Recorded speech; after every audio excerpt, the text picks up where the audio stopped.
Hello, so today my presentation is based on safety in the workplace. So first of all, what is safety? Safety is the condition of being protected from or unlikely to cause danger, risk, or injury.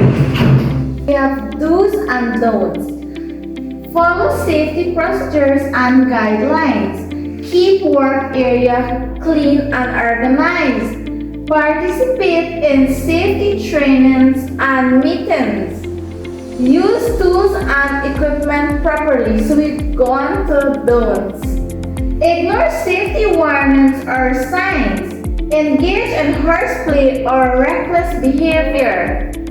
Neglect to report injuries no matter how minor. Touch electrical appliances with wet hands. So here are some pictures showing.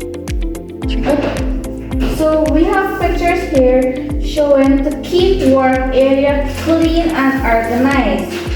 And over here we have safety warnings are being ignored. These pictures are showing the safety warning signs are being ignored. Thank you.